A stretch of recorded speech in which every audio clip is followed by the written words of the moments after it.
Incharge గా ప్రకటించిన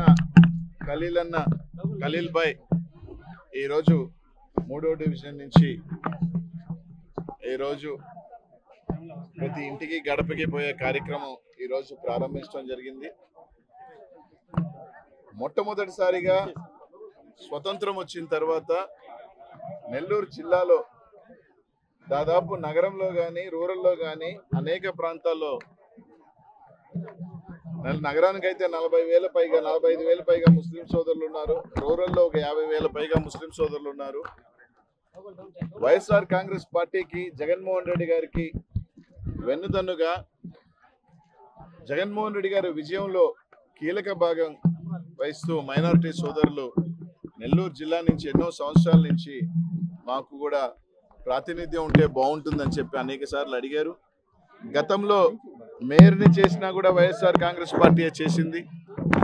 Telugu Desam party కూడా ఇచ్చింది. ఎప్పుడు అభ్యర్థి వెళ్ళిపోయినప్పుడు గత్యంతరం లేక చిట్ట చివర 3 రోజుల క్రితం ఇచ్చింది. కానీ ఈరోజు వైఎస్ఆర్ కాంగ్రెస్ పార్టీ మైనారిటీలు ఎప్పుడుగా అండగా ఉండే పార్టీ ఈరోజు నెల్లూరు నగరం నుంచి ఇచ్చింది ఎవరికి?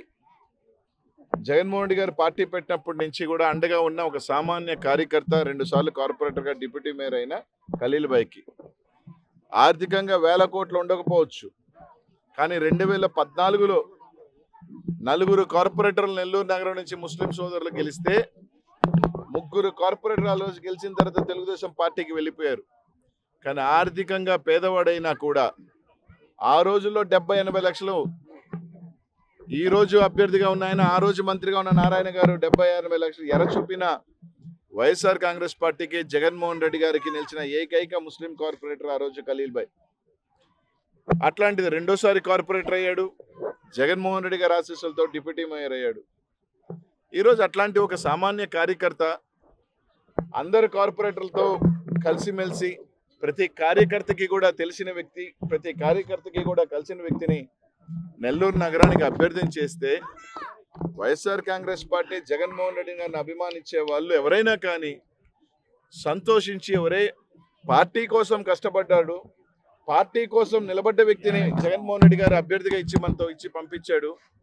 అలా కాకుండా ఏదో ఒక 100 కోట్ల అభ్యర్థిని పక్కన నుంచి తీసుకొచ్చి పెట్టలేదు జగన్మోహన్ రెడ్డి గారు, మనతో ప్రాణం చేసిన వ్యక్తిని ఇచ్చాడు అని కష్టమో నష్టమో కలిసి మనం ముందుకు తీసుకువెళ్లాల్సిన పోనిచ్చి ఈరోజు కొంతమంది బాధేస్తూ ఉంది. పదవులు పొందిన వాళ్ళు వైఎస్ఆర్ కాంగ్రెస్ పార్టీలో గౌరవం ఇచ్చిన పార్టీని కేవలం ఒక ముస్లిం అభ్యర్థికి ఇచ్చారని చెప్పే పార్టీని వీడటం ఎంతవరకు సమంజసమని అడుగుతా ఉన్నా. దానికి కొందరు కూడా అంటా ఉన్నారు, జగన్మోహన్ రెడ్డి గారు మాకు చెప్పలేదు కాబట్టి మేము పార్టీ పెడతా ఉన్నాము. ఒక ముఖ్యమంత్రిగా ఉండే వ్యక్తి తాను అభ్యర్థులను పెట్టుకునేటప్పుడు ఒకరికి చెప్పాల్సిన అవసరం ఉందా అని అడుగుతా ఉన్నా. తాను ముఖ్యమంత్రి అవ్వాలనేది ఆయనకు ఉండదా? ఆయనకున్న సర్వేలు లెక్కలు ఉండవా? ఆయనకి ఏ వర్గం దానితో నడిచింది, ఏ వర్గానికి మనం టికెట్ ఇవ్వాలనేది ఉండదా? మనం ఆయన నమ్మి ప్రయాణం చేస్తూ ఉన్నాం. ఆయన ముఖ్యమంత్రి అయిన తర్వాత పదవులు పొందాం, లబ్ధి పొందాం. ఈరోజు ఆయనకి మనం తిరిగి ఇవ్వాల్సిన ఆయన ఒకరిని పెట్టినప్పుడు మనము వెనకడుగు వేసి కుంటి సాకులు చూపించి వెళ్ళిపోవటం అనేది ఎవరైనా కానీ, అది ఎంత పెద్దవాళ్ళైనా కానీ మంచి పద్ధతి కాదు అని చెప్పి తెలియజేస్తా ఉన్నా. రేపు ఇక్కడ ఉన్నారు, అనుభవించారు, అక్కడికి వెళ్ళారు, ఓహో అక్కడ కూడా ఒకవేళ కానీ మీకు ఏమైనా చెప్పకపోతే ఇంకో పార్టీ అంటే మీకు అన్నీ చెప్పాలా? ముఖ్యమంత్రిగా ఆయనకున్న డిసిషన్ మేకింగ్ ఆయనకు ఉంటుంది, రైట్? ఎవరు అభ్యర్థిని పెట్టినా ఇదిగో ఈయన అభ్యర్థిని పెడుతున్నాను అంటే రైట్, ఆయన ముందుకు తీసుకుని వెళ్ళి మనందరం బలపరిస్తే, వైఎస్ఆర్ కాంగ్రెస్ పార్టీ నెల్లూరు నగరంలో కార్యకర్తలు నాయకులు బలపరిస్తే ఖచ్చితంగా ఖలీల్ భాయ్ పెద్ద అభ్యర్థి. పార్టీ కన్నా బలం ఎవరున్నారు? వ్యక్తుల బలమా ఇక్కడ? పార్టీ బలం, జగన్మోహన్ రెడ్డి గారి బలం. అది మర్చిపోయి బాధాకరమైన సంఘటనలు. నిన్న ఒకడు రాశాడు, ఒకడు 10 లక్షలు తీసుకున్న ఒకడు అమర్ గాడు ఏదో పెట్టినట్టున్నాడు ఎన్టీవీ ఛానల్ నుంచి. అమర్ అనేవాడు లోఫర్. చెప్తున్నా, నాకేం భయంలే, విలనంట నేను.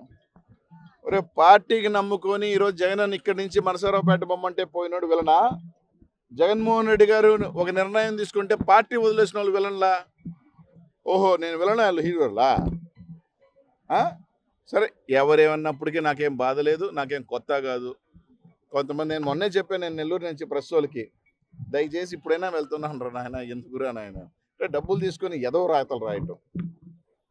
మళ్ళీ ఈరోజు ఒకటి విన్నా, కొంతమంది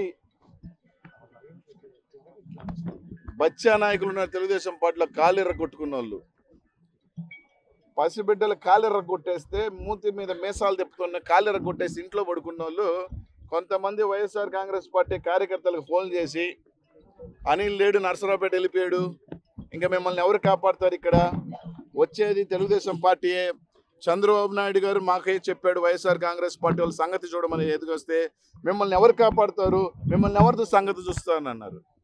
నేను నర్సరావుపేట పోయినా, అక్కడి నుంచి లేకపోతే ఇంకొక దూరం పోయినా, నెల్లూరు నగరంలో వైఎస్ఆర్ కాంగ్రెస్ పార్టీ కార్యకర్తలకి కష్టం వచ్చినా నష్టం వచ్చినా ముందు వచ్చి నిలబడతా. నన్ను దాటే నా కార్యకర్తలు అప్పుడే